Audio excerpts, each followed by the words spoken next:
Hello, hello, and welcome to today's webinar, Making Alternative Grading Work for You, Lessons from One School's Journey. My name is Kendall Hunter, and I'll be your moderator for this panel discussion. Like most of you, or maybe all, my background's in education. I'm a former middle school special education teacher, reading specialist, turned director of marketing for Otis. And speaking of Otis, we are the sponsor of today's webinar. If you haven't heard of Otis, we're a K-12 student data assessment and insight solution that helps schools really easily track and communicate progress towards learning standards, which you're going to hear more about today from our speakers. I do have some housekeeping items as you get settled this afternoon, and then we'll meet our panel and dive into our grading and assessment discussion. Please check the audio settings on your computer, as well as speaker volume settings if you're having any trouble hearing me. If anything freezes or you hear music, just give your browser a quick refresh. We'll be here having a conversation when you get back. There's a few items on your console that I do want to point out for you. So first, check out that resource list.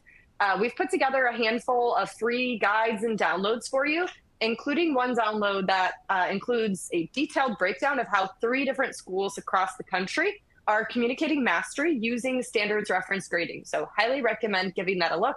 It's a free download, so you can take it away and look at it later.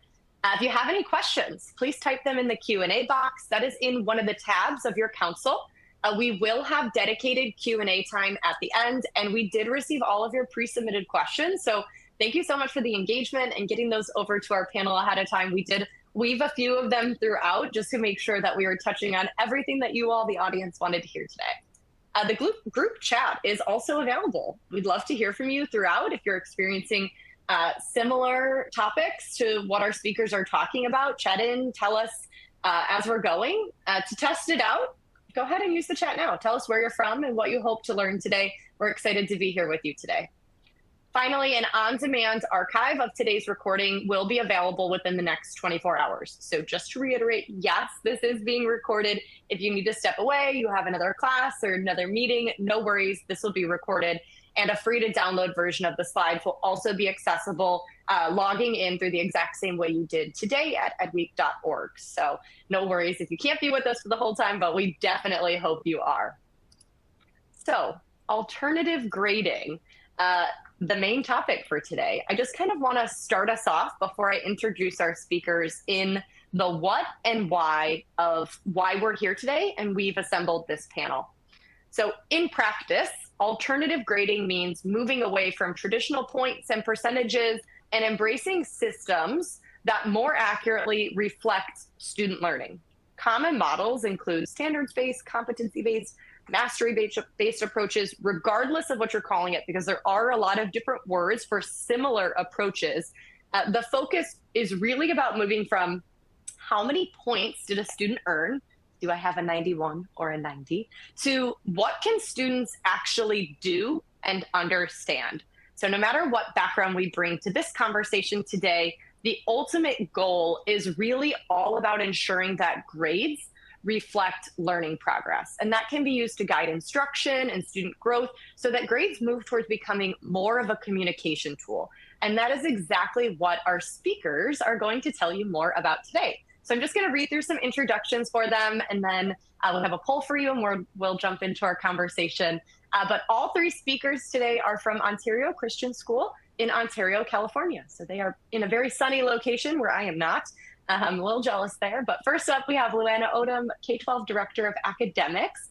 She has helped her school transform the grading practices to standards reference grading, so really leading the charge, and has supported teachers and administrators throughout. Luana is passionate about catalyzing others to work collectively towards improving practices for student success. We're excited to have Luana here. Katie Anker is up next, our 8th grade physical science teacher. This is Katie's 14th year teaching, and she has experience in charter schools, public schools, and private schools. So really all different settings. Katie's main goal with teaching is to ensure that all students understand what it means to be successful and that their tasks needed to reach success using standards reference grading. Last but certainly not least, we have Amanda Salazar, who is a 2nd grade teacher at Ontario Christian Elementary School, along with the other members of our panel here. Currently in her second year as a full-time educator, Amanda previously was teaching as a homeschool instructor in a hybrid program. So bringing some really diverse perspectives to this conversation today. Amanda's objective as an educator is to facilitate academic growth for all students, ensuring they acquire the foundational skills necessary for future educational success. So you can see they all are bringing a similar mindset to grading and preparing students for the future and kind of what that looks like in practice to get them there. Before we actually start the conversation, the four of us wanted to learn a little bit more about you all who are here with us today. So I did launch a poll. We would love to hear where you're at in exploring alternative grading. Are you just starting to learn about it? Are you actively planning a shift? Are you piloting? Maybe you're here to get some insights to guide your pilot. Do you have a school-wide implementation already going? Or is this just something you're not considering, but you're curious about? So go ahead and answer that poll for us. And that'll just tell us a little bit more about those of you who are here with us today so that we can kind of get to know you a little bit better. But thank you to everyone who's already been chatting in and telling us where you're from. We've got some folks from Texas, Tennessee, Oklahoma, Pennsylvania. Whew, we're all over the place. I'm going to let that poll run. And I'm going to start to push out the results to you all so you can kind of see where others are at. But it looks like we've got a good chunk of people here with us today who are just starting to learn about it. You have three of the best people here to listen to as you're just getting started. Some folks actively planning a shift, some pilots, very, very small percent of people who are not yet considering it. So I feel like we're in good company here as we start our discussion. Thank you so much for telling us more about you. I'm excited for you to hear from our speakers. So Luana, Katie, and Amanda are fantastic. I've obviously had the pleasure of meeting with them before today. You're in good hands as we start this discussion. For that 30% of you who are here just starting to learn about it, I think you're going to walk away with some really good takeaways. Luana, I'd love to just kind of start off with you here. We've said, or I guess I've said, alternative grading probably too many times as we've started. But I know everyone here is ready to listen to you and kind of get an understanding of what this actually looks like in practice.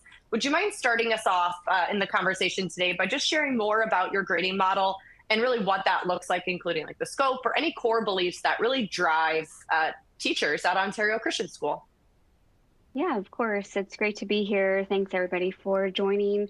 I think we wanted to really try our best to clearly communicate how a student is doing academically in relation to our learning goals and how they're doing behaviorally with their work habits. So for us, in how we practice this is by separating the two of them on things that we grade and on our report card. So as a school, we wanted to make sure that we were aligned and we clearly communicated all of this. So it wasn't one teacher's doing this versus the other. And I saw in the poll where it said some teachers are piloting. I think that's a great way to start. But moving forward, how can you get your school on the same page?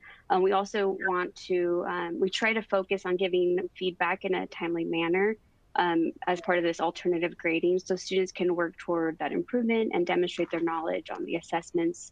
And we really invested the time on vertically aligning to ensure that we're working collectively toward this. So at school-wide, that's our perception of alternative grading, or our definition of alternative grading. Thank you so much. Katie and Amanda, that teacher's perspective is huge for us here. I'd love to hear from both of you around like what that means in practice in your respective classrooms, especially given the different grade levels that you both support. Katie, would you mind starting us off? So our alternate practices, we use the standards. The standards are our basis, and the standards tell me as a teacher what I need to teach to the students.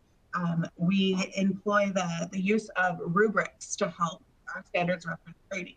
Kids have clear understanding of what they need to learn, what they need to demonstrate or apply by the use of the standards being our grading system and what we are holding the kids accountable to. And so we just want to make sure that there is clear, concise, and to the point so the students can demonstrate that level of mastery of knowledge in 8th grade science. I love that. rubrics are so helpful. When I was Yes. doing standards-based grading at the middle school level, that's really where we started. And maybe for some of those folks who are kind of in the early phases, I think rubrics is a really tangible takeaway of like, this helps people see that connection between what you need to be able to do and what you're being measured on. But Amanda, tossing it to you, can you tell us a little bit more about what this looks like in your practice and in your classroom in practice?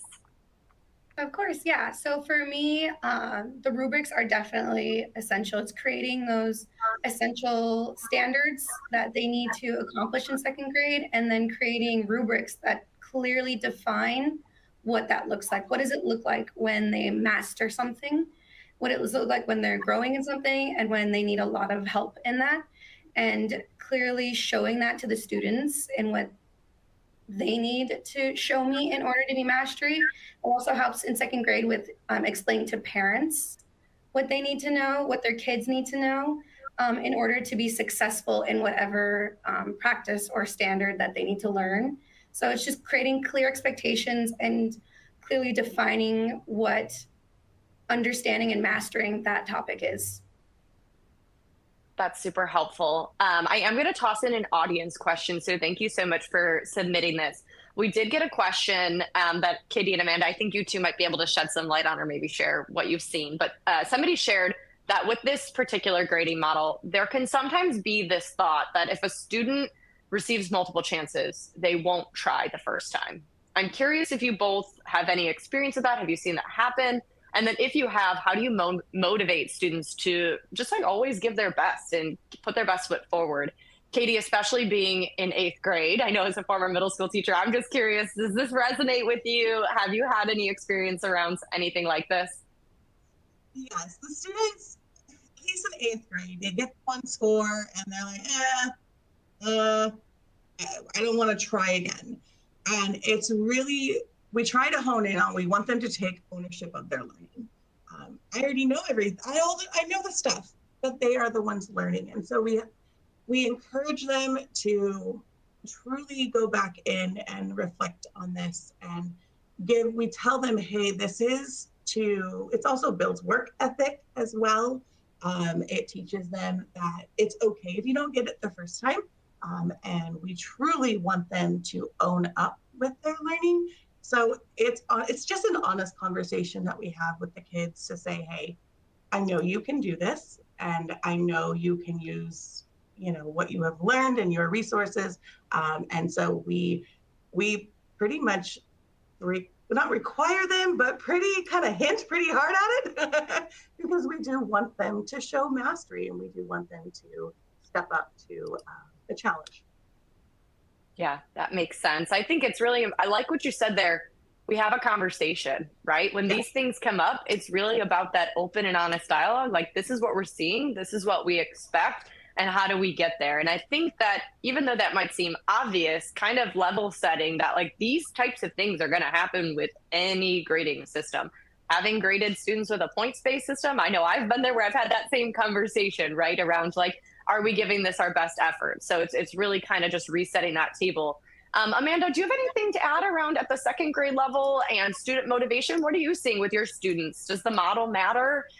Tell us more. Yeah, in second grade, kids are already highly motivated. They want to succeed. They want to make their parents proud, make their teacher proud. So the idea of multiple opportunities and chances is actually a really positive experience for them. They get really excited when I give them either a 2 or a 1 on this worksheet, and I'm like, hey, let's do this again. Let's do a small little lesson on it.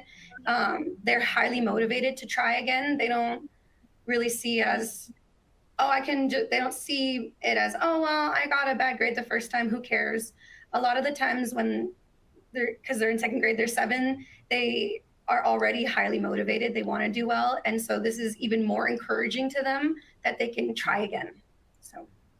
Yeah, that's huge. I did change the slide here. This is a conversation, so we don't have too many slides for you all, but I did hear Amanda mention around getting a 2. And we often get this question from folks in the webinars, like, what does a 2 mean? Or what does this look like? Of course, there are a lot of different ways to communicate mastery, different scales. I've seen 4-point, 5-point, I've seen no numbers, all language, lots of different ways. This is an example on the screen here now of how Ontario is communicating mastery to students. So that 2, as defined by their scale, is students show progress towards mastery. And I really like how positive that language is, right, around they're showing progress.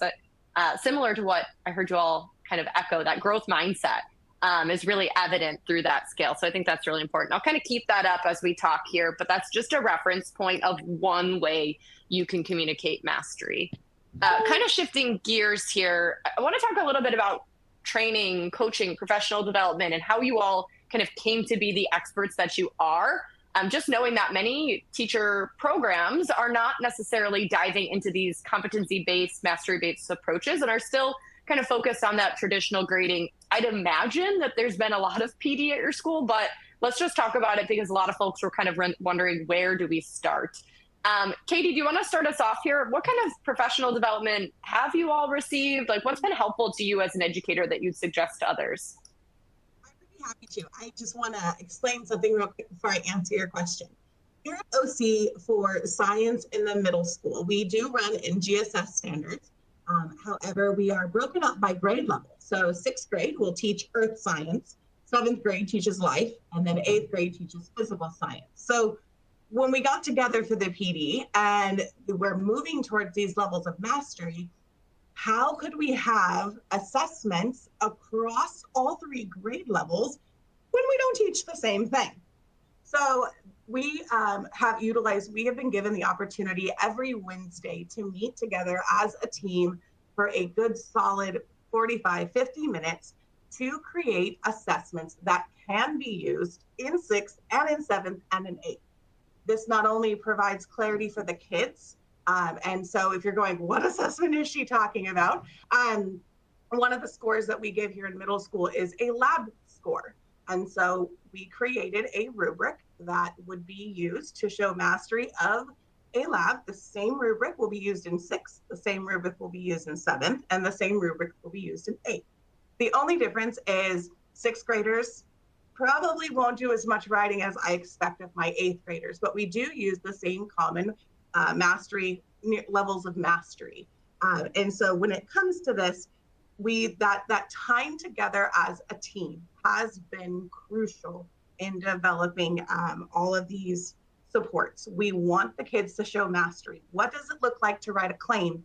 What does evidence look like? What does the reasoning, the science behind what this is happening? And so that team time in the mornings, once a week, so we get to meet often, is crucial and vital to ensuring that all of us understand what the levels of mastery are and what our expectations are of those students. And so our professional development has just been critical in making sure we are successful as teachers. Thank you for that. And thank you for kind of elaborating on how you're using that time to ensure that continuity, because that feels extremely important to even just on the educator end of things, like wrapping my head around how this works. That was super helpful. Sounds like for you, team time with other teachers to align, connect, and make sure that what we're doing is going to meet the needs of the end goal. Amanda, anything to add there around professional development that's kind of helped move the needle for you in embracing this model, or just been especially helpful, especially in your 2nd year? Oh yeah, for sure. Those Wednesday meetings are helpful for the same exact thing. All of 2nd grade meets every Wednesday. And last year we spent a lot of time creating those proficiency skills. So just choosing the standards that are essential and then creating what a 1 looks like, what a 2 looks like, what a 3 looks like, and what a 4 looks like for every single standard, and a description and 2 descriptors for each one. And that was super helpful for all of us to be on the same page as 2nd graders, so we all know exactly what we should see on either the worksheets or the assessments. And also just having extra PDs, not aside from the Wednesdays, but we'll have PD time during the day where we'll meet with 1st grade or we'll meet with third grade. And it really helps that vertical alignment. And so making sure that there is a buildup in the standards. Like, for example, we did fluency reads. And so we wanted to make sure that first grade's fluency reads build on second grade and second grade onto third grade. Like, we noticed that third grade focused a lot more on word problems for math. And we thought, oh my goodness, we should probably have one for word problems as well. And so it really helps fill those gaps that you didn't necessarily think about. So communicating with other grade levels and taking the time to see their scales is also super helpful. I would love to also add for the professional development piece. We did a lot of, I guess, practice and research and attending tons of professional development from the Marzano to Warmly to whatever we find online and reading lots of books.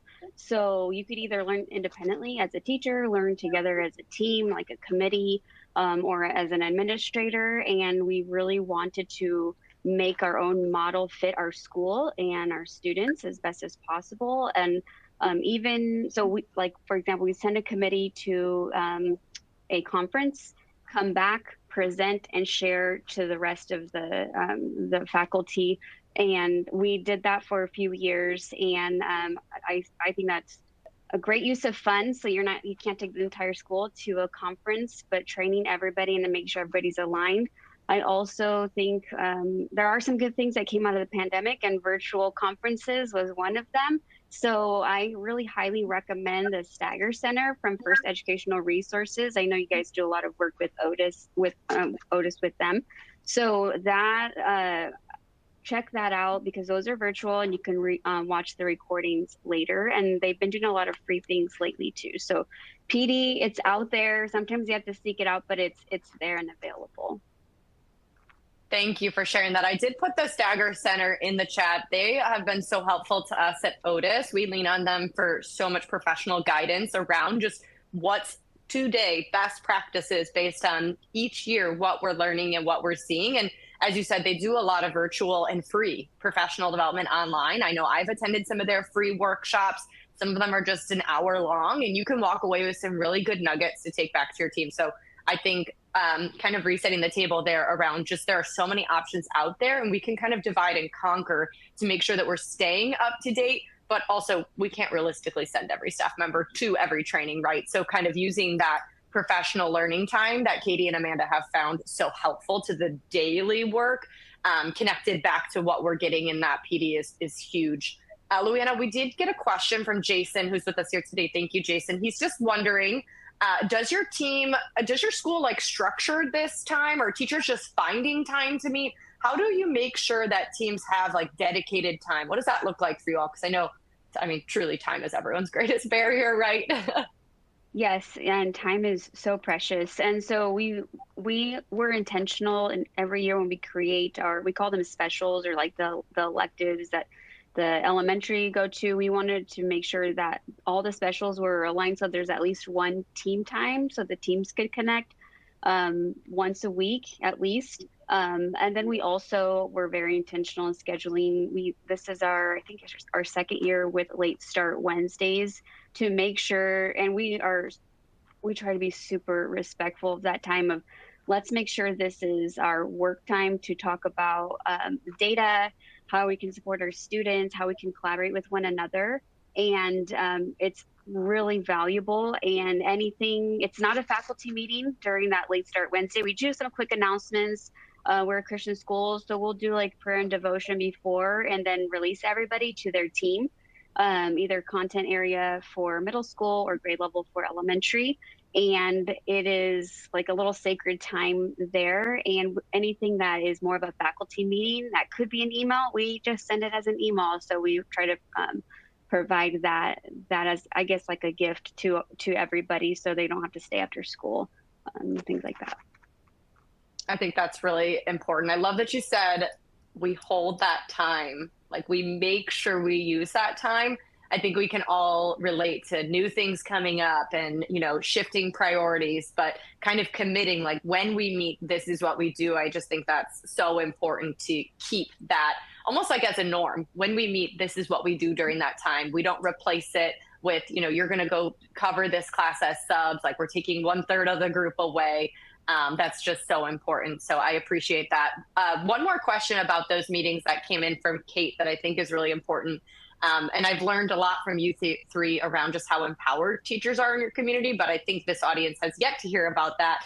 And anyone can answer this. What role do administrators play in these team meetings or curriculum supervisors?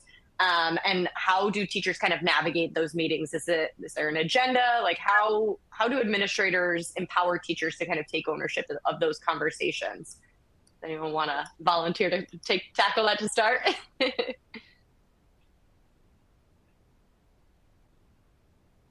Yeah, I mean, on Wednesday meetings, they give us an agenda. They tell us, okay, this is what we want to focus on. Like we do map testing. We do map testing 3 times a year. And so right now the agenda is to look at the scores, look at the data. How are they doing? What does that mean for the future? How can we improve the scores? Or what does this mean for what we need to focus on in our lessons that they're lower in? So they do give us agendas.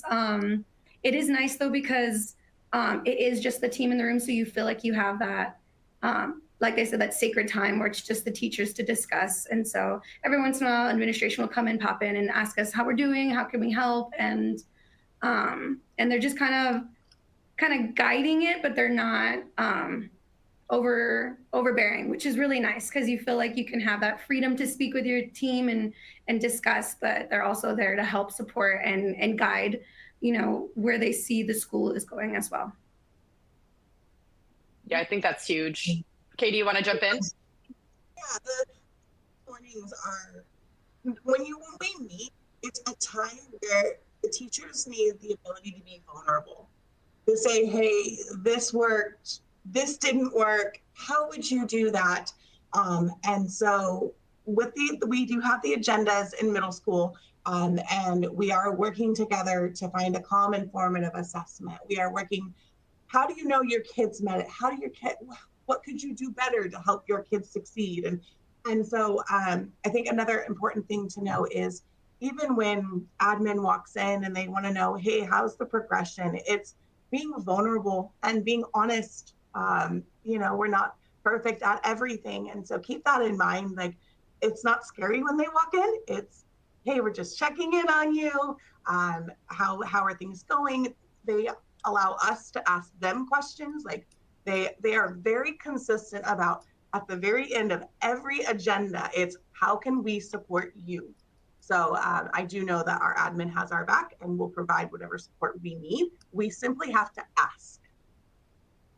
I love that. It seems like the culture your administrators have built for teachers is exactly the one that you're building for students, to feel comfortable taking risks, right? How can our students feel comfortable taking risks if our teachers don't, and we're constantly, afraid of what the score will be or not showing growth? So just kudos to you all for embracing that and taking it on as a team and building that culture. I think if anyone's familiar with like the impact, visible impact, collective efficacy, like believing as a staff that our students can learn and that they can do has such a big impact on student learning. And it's clear that that is something you all just, even though we haven't really talked about it, you all embody. Shifting gears here, I'm just going to kind of keep us moving because I'm watching our clock here and I know we got a lot of stuff to get through. I'd love to talk a little bit about the family communication piece, because so much of the value of everything we're talking about here is in that communication of where students really are at. I saw somebody kind of echo that when they came in, like what students can know and do is such a big part of this. And that goes back to the communication piece. So I'm curious, Luana, can you just tell us like about the communication of grades with family? How have you all approached this from like a school-wide perspective of making sure that families feel confident and informed and just kind of understand the lingo that you all are using to describe where students are at? Yeah, definitely. I think what could be a challenge sometimes is knowing our families. We're all educated with traditional grading practices, and so everybody comes with their own experience. So we wanted to make sure that when we first rolled out these grading changes, that they were informed of what was to come. We didn't want to blindside anybody. We didn't want them to feel duped or anything. We just wanted to inform. So like, hey, just this is coming up. Here's this presentation. We actually had 7 parent info sessions in the first couple of years as we rolled all of this out, just so they can ask questions. We can explain our why behind all of the changes. And parents, they mostly just wanted to make sure that we did our research and that we understand alternative grading, which we definitely do, but we're not the experts, so we just try our best. This is our 9th year of research and our 4th year of implementation. So we continue to keep learning. I know I love all of this, talking about all this stuff. I love seeing your questions. We could be here for hours talking about all of these things, but definitely helping the families to understand, and we're learning alongside them as well. And I think the misconceptions that we have to clear up a lot with the parents, they try to equate a traditional grade and the like the grade that's on the screen, our levels of mastery. They try to make them the same, but they're not. So trying to clearly explain a 4 is not an A, a 3 is not a B. So really talking about where are they on the proficiency scale, what kind of feedback we could give as they grow, things that the teachers had already mentioned before. That's super helpful to kind of hear you say that we're not taking this and turning it into an A and explaining why. Thank you for elaborating on that, because the question did come in on that. Kind of to hear the classroom perspective, Amanda, what types of questions or conversations, are you having with families around grading? Are there any misconceptions that you have to clear up, especially at that early elementary level? I'm curious what's going on in your class with families. Yeah, that concept of 4 becoming an A is really common that I hear with parents. They're like, so give it to me in percentages. They wanna relate it to something that they've experienced so that they can understand it. And so I have to remind them that it's not about point systems. And I actually kind of, because I was graded on point systems, so I try to relate to parents. I'm like, remember when you were in high school and you bombed that test and you're like, now I'm down 80 points and I have to do all this extra credit and earn the points back. And it's not about that experience of racking up points like a video game. It's about understanding how to do the 3-digit addition and subtraction and knowing that you can do it by yourself and that you're ready to move on to the next grade level and do a little bit higher working math. And so it's when you explain it in that way and you show those scales and what a 4 means compared to what an A used to mean, it starts to click a bit more. It's like, okay, that makes sense. Oh, I get it. You're right. I hated it when I would get a bad grade. And so having that human reminder and interaction really helps, like creating that, like, oh, that's right. Because when you relate it to something that they understand and why it didn't work for them sometimes, and showing why this solves that problem, it really helps with that conversation. Thank you for sharing that. I think that's really helpful. Katie, especially at that middle school level, I know this can feel different. I'm curious what types of conversations and what's coming up with the families you're supporting. So when it comes to our families, most of the time it's, how can I help my child?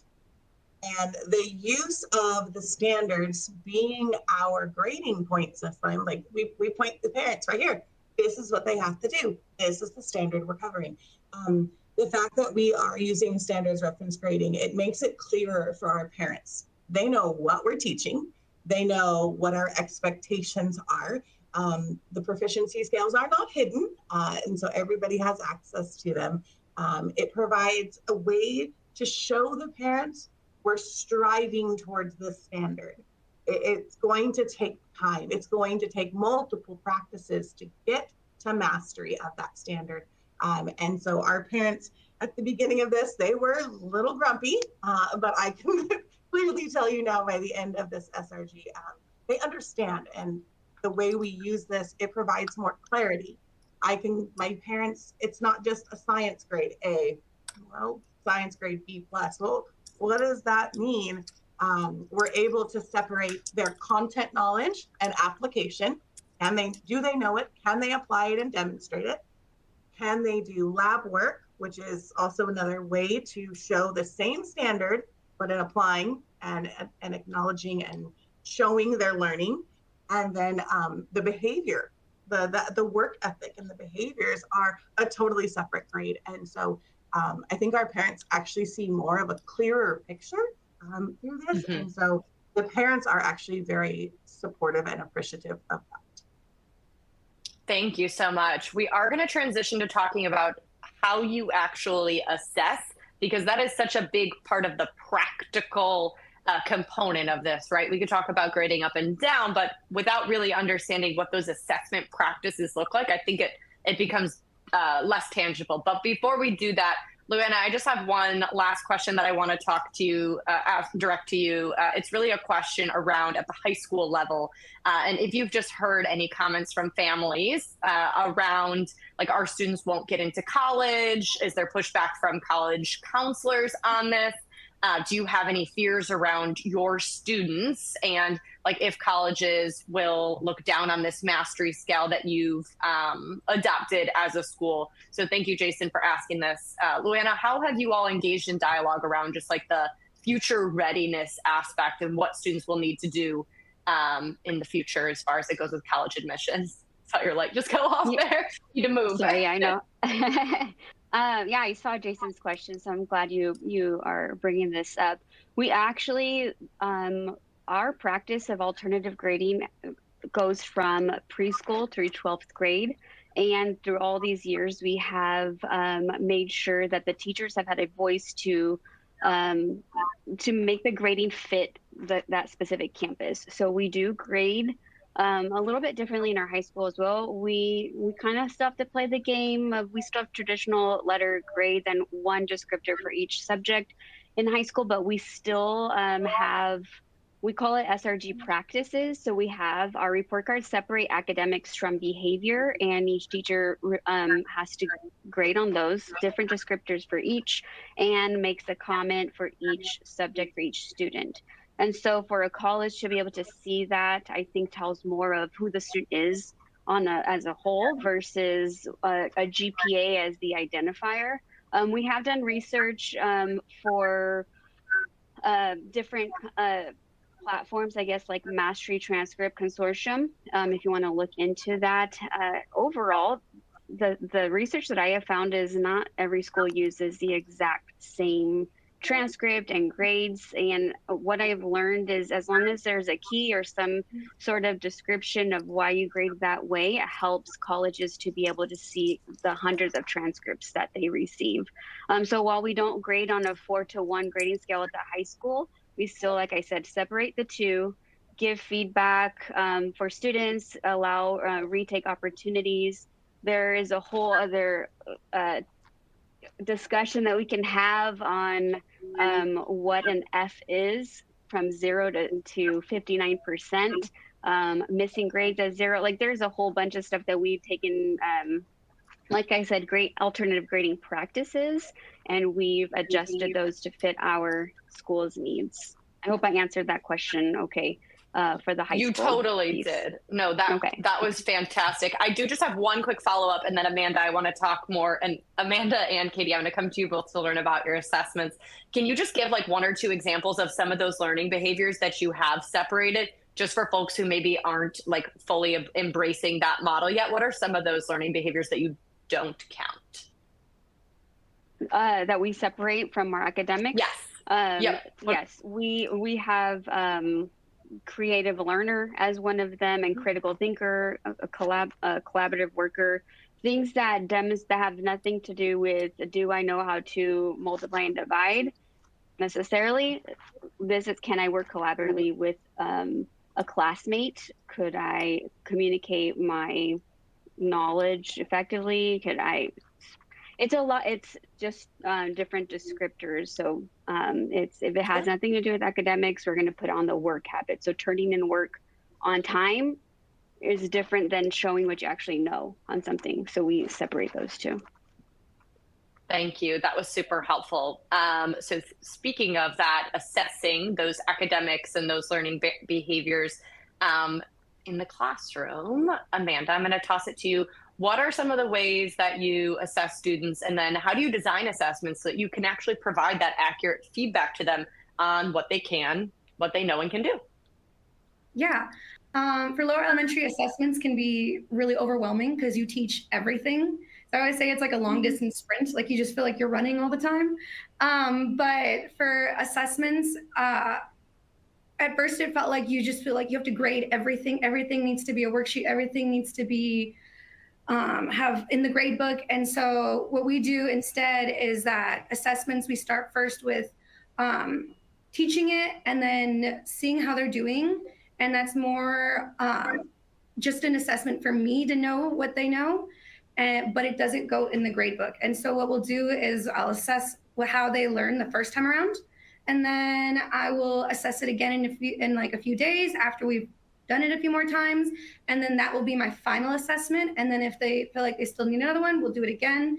And then what we do in second grade is we'll spiral it. So our language arts will spiral our work. So if they learn nouns, we'll talk about nouns in a few weeks. So let's say they didn't do so well the first week we learned it. And you think, oh man, how am I gonna do that again? Well, we spiral. So I'm like, okay, in a few weeks when we talk about nouns again, we will go over it. I can see what maybe they're not understanding and then look at assessed again. So it goes into that growth mindset of we can grow into a 4. So even though maybe the first time around we assessed it and we learned it, you may have been a 3. We'll review, we'll do it again, we'll do small groups. And then when we spiral and the whole class goes over it again, we can see that improvement in the grade. So that way it makes it much easier. You're not, assessment isn't constantly, let me add a grade to a worksheet. It's, let me see how they're doing. Let me assess something. Let me assess something that they've done on their own. And then I will do another assessment that will become the grade. And it makes it much easier and much more manageable. That makes perfect sense. It's really interesting. I like how you described that. Katie, kind of tossing it to you. Tell us more about your assessment practices with students. Amanda may teach second, but middle school has very much the same approach to this. The first couple times the students are introduced to a new standard, it guides me. What do my students really know? What did they pick up from the lesson? Okay, we need to go over that again. And so the first couple of times the kids are doing a worksheet, doing book work. It's for me, and I tier my teaching to ensure that we're all moving towards level of mastery. So like she said, the first couple times the kids practice it, we do not count it. The kids don't know that, but we do not put it in the in sort of our grade book type thing. Towards the end of the standard, where everything has begun to build and to build and to build, then when we get to the final, we assess. Assessments can look different per grade level. Sometimes mine is a project, sometimes it's a test, sometimes it's a lab. And so assessments do look different per grade level, per teacher, but it all is around the standard. Thank you so much for elaborating on that. Luana, do you have anything to add just around like kind of thinking about their individual use cases as a school, your core beliefs around assessments, anything that you think our audience should know that's like a guiding theme or practice that you all encourage that kind of shows up in the individual teacher classrooms? Yeah, I think really working together to name your, how we call them power standards, or what's the most important thing that our students need to learn. Working vertically to ensure, like, are we setting up our students up for success in the next grade level, or let's adjust when necessary. And then having those conversations of, okay, if the student already, and somebody asked this question in the chat, I don't remember who, so I apologize. But on Wednesday mornings, we ask every single week, all right, here's the standard, for example, here's the learning target. What are we going to do for the students who don't know it? And what are we going to do for those who already know it? So how can we go in depth, not provide more work and just extra stuff for them to do and more stuff for us to grade, but how can we take them deeper in their learning and apply it to either a project or creating something so that they can authentically demonstrate that they can do this on their own. And really we try to hone in on where's the evidence of learning in those learning targets and how can I help them to grow. So as a school, that's done throughout the K to 12. We try to work on that. I love hearing that. I think that's so important for those students who are already there. What are we going to do for them to go deeper? Sounds like you all are using a PLC model. Those PLC are. questions. Yeah.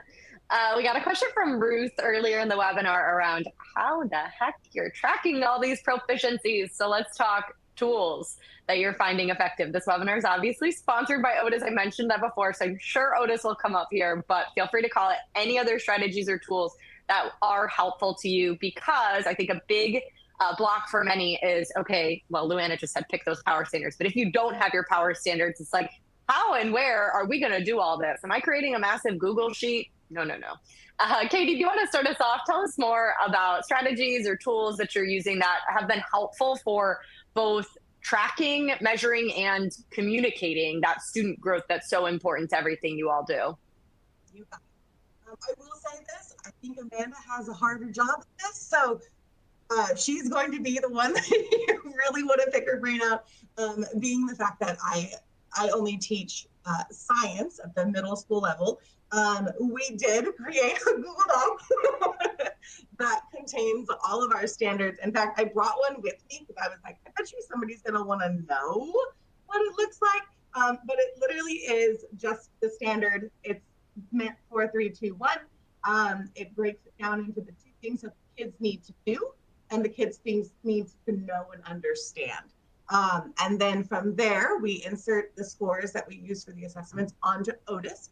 And then Otis is able to give us an overall picture of how they are doing in multiple attempts, because I don't just teach one standard. And then I already thus far have covered 4 standards. So Otis has that ability to help accumulate and show a true understanding of tracking specific standards and levels of mastery. So it's a little easier from the middle school perspective, but Amanda's going to be your girl for this question. You got it, Amanda, you're up. Thank you. Yeah. They call me the Otis Whisperer because they always ask me for Otis questions. But Otis is really nice. So we actually started off with a Google document as well in creating those original proficiency standards. And then what was nice is that Otis has rubrics. So what I found super helpful is I'll create a rubric, and it's nice because it's there forever. So next year I can just use them all over again. And so I will make a rubric for each standard. And then when I create a worksheet, I'll just change the name, but the rubric will stay the same. And so as I'm inputting grades, if you're consistently putting in the grades as you're doing the work, Otis does this really cool thing where they'll color code it for you, which I'm a visual person, so that's always really nice. So, and it will average the students' grades for you. So if we're working on math and I've been inputting all of their math grades per unit and we're about to review before the test, I can go into Otis and I can check and see who's a 2 right now, who's a 3 right now, who's a 1 right now, and immediately just look at, okay, this student is red and yellow. Let's pull these ones to the back when we start reviewing today. And so it makes those quick assessments really nice, especially for students that you need to do meetings for, you have IEPs, you have things like that. You can easily go into Otis and you can look at each individual worksheet, each individual grade, see how they're progressing right now, see how they're doing in all their worksheets or their assessments or whatever it is. And it makes it so much clearer. And especially if you already have the proficiency skills embedded into the grading, because we don't know all of our proficiency skills by heart. So you can just click on it and you'll have it right there in front of you for those meetings. And it makes it much easier and nicer. And you got one spot shop for all of it. So yeah. We love to hear that. I'm a color-coded person too. Show me the colors that tell me where I need to focus my efforts. So I'm with you, Amanda, and I love that, the Otis Whisperer. That's hysterical. Luana, we got a question from Ruth, more around those non-academic skills, and I guess I'm curious. I don't know the answer to this, so tell us what you think. Are you all tracking those in Otis on paper? How are you seeing if a student might not be demonstrating a particular non-academic skill so that you can focus on those? What does that look like for your different teachers, Luana? Yeah, that's a great question. I saw that too. Right now, we are working as more observable, or if a teacher has an assessment, it's separated on, like, let's say they're giving a presentation. So here's their slideshow, but this is how they worked with their group on this slideshow that they're doing. So that's a totally different, we separate them on how we communicate that grade, if you would. So the teacher can keep track in his or her grade book. We do have something in Otis, and I know this is like off script right now, but Otis is fantastic. No. Literally made for teachers by teachers, and their customer service is insanely amazing. Like every day I'm like, it's me again, I'm asking another question, and they never make me feel terrible about it. It's awesome. We're technically in year 2 with our relationship with them, but this is our first year of our implementation of a new report card. So highly recommend. And I know we're a little biased by being on this specific webinar, but yeah, the teachers keep track of those descriptors separately, and we're working on getting some, I guess, formalized proficiency scales for each of those descriptors, but that's a lot of work. So we try to be mindful of the teachers and not do everything all at once and overwhelm people. So little by little, we'll get there and continue working on doing this well. Thank you for the shout out, and I appreciate that. I think that's super helpful to know. Also, that phased approach, we've kind of talked about just how long you all have been at it. I think is something to echo here. I think you said, is it 9? You're 9 of the full standards reference journey? Yeah, little by little, we get there, right? Yeah. Small shifts every year make it obviously so much more tangible and or digestible, I should say, to everyone, right? The teachers implementing this daily. So I think that's huge. And just to kind of call out a couple Otis features, I did pull up a slide on the screen here that just shows a few things. When Ontario Christian is ready to start communicating student progress towards those non-academic skills, what's great about Otis is rubrics are for any content area or skill. If it's a descriptor, you can measure it. So that really nicely is a pair or partner to kind of grow with schools who want to start with their academics, but maybe do want to get towards, we have a lot of schools who do like habits of work report cards. So you get your academic report card with your priority standards, and then you get that report card with those skills, you know, citizenship, peer cooperation, on-time work, so important to communicate. So that's something that can grow with you through assessments. But just to kind of call out one particular feature in Otis, we do have an interactive standards gradebook where you can track progress towards any academic or non-academic standards. There's really helpful visuals that Amanda and Katie referenced that can kind of help you see where students are, so you can differentiate, answer those questions of who's there now, who's not there, who do we need to extend for, and then group students appropriately, all within the platform. So those assessments are connected to the gradebook. They work hand in hand, which is super helpful in streamlining those two different efforts. And we do have a new AI tool that you can use to ask questions about your data. So for example, you can ask for help creating reteaching groups based on the standards. You can get ideas for new lessons based on where students are actually struggling. You can even write like family communication home for every single student based on their levels. It's really incredible. And what we're seeing, it is a newer tool, came out, a lot of schools are opted in for this school year, but what we're seeing is that it's helping educators bridge the gap between all of that data they have on those priority standards and then what you need to do next. So definitely give Otis a look, otis.com, if you are looking for a place to track standards. But I would love to, for our last 7 minutes here, focus back on the conversation with our 3 speakers. I just wanted to mention where you can find us as the sponsor, but thank you, Luana, Katie, and Amanda, for giving us a little shout out there. We appreciate that. And you can always go off script. Lots of questions came in. I do want to mention, Luana messaged me on the side in the chat. We are going to pass along these questions. So while we won't be able to answer all of them here today, Luana is an incredible resource, and it has already said she's happy to follow up with some folks who are clearly really planning out their implementation. So thank you, Luana, for being willing to just kind of chat with folks afterwards, since we're not able to get to everything. But let's talk about the impact this is all having on students. We had a question that came in around just, has this impacted student motivation and ownership of learning? Do students at Ontario Christian know themselves as learners as a result of this? Like, we put in all this effort, you're on year 9 of this implementation. What are you seeing that makes you keep doing this work every year and keeps you all committed? Katie, let's toss it to you. I haven't heard from you in a moment. In 8th grade, we have a growth mindset. They come into 8th grade, they're the top of the class, they think they've got it, and they don't realize they don't got it. And so we want them to understand that you're going to grow, and there has to be a starting point. And so our kids, we want them to get to mastery. We, as teachers, will do what is necessary to get them to mastery. I do know that the kids, they truly want to strive and they do want to be successful. So there is some intrinsic motivation in them. Again, separating late work and missing work from what does my student actually know is a huge part of that. And the fact that we do allow them to redo assessments and truly prove what do you know.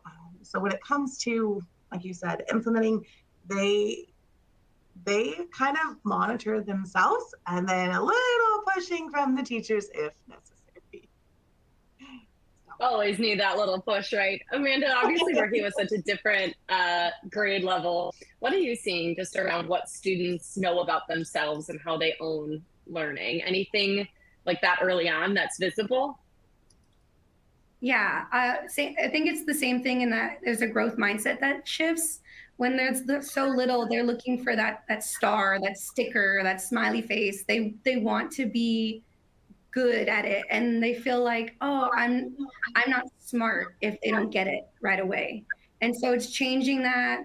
Learning is growing, not I'm smart or I'm not smart. Like literally just yesterday, we started learning how to edit sentences.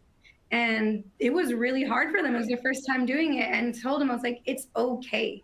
Like I want them to, and so it's learning that it's okay that it's not a 4 right away. It's okay. That's why we're here. That's why we're learning. And so it's teaching them to understand that we're all working hard to understand, and not necessarily show me that you're smart or show me that you're not smart. Because in that level, all they want to do is get the smiley face. And so it's about, and we're not trying to get a smiley face. We're trying to learn how to edit sentences.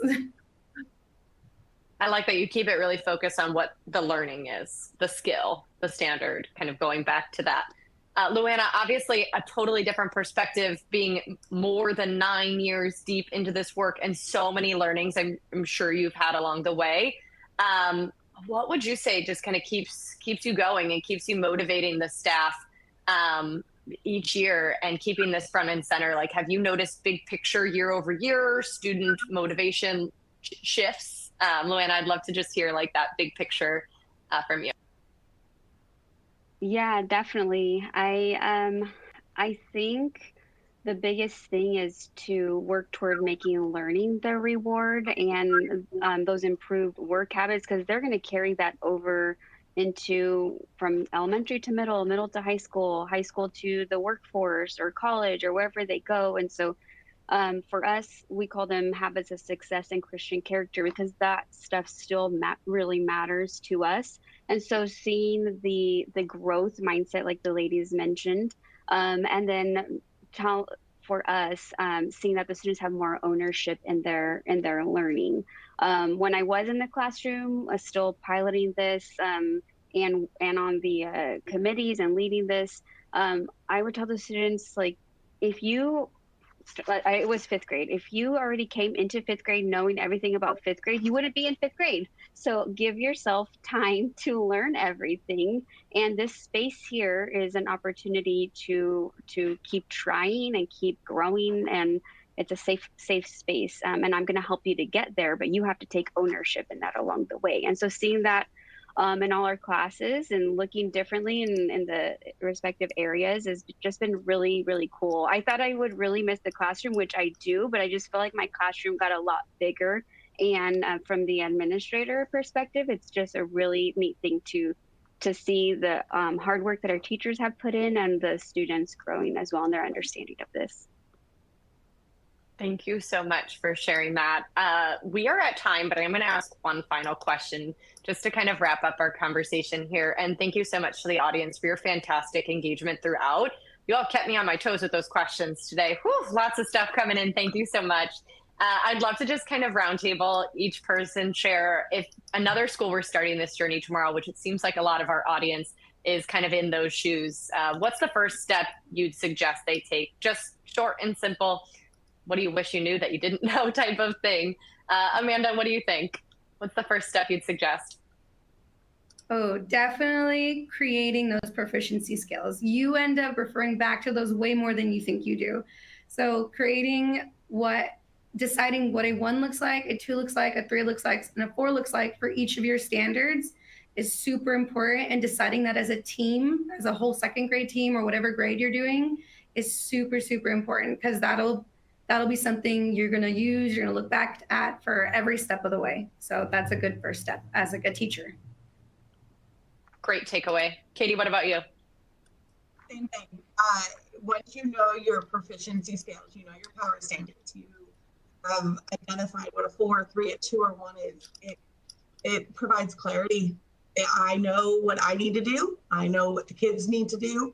And I know what we need to accomplish by the end of the unit. So if you're going to start anywhere, it's identify your power standards, the standards that are essential, that spiral to the next grade is how we look at it, and identify what is a 4, what is a 3, what is a 2. Thank you so much for echoing that. Luana, what about you? Final thoughts for our audience, takeaways for them on if you were in their shoes starting over? Oh, yes, definitely.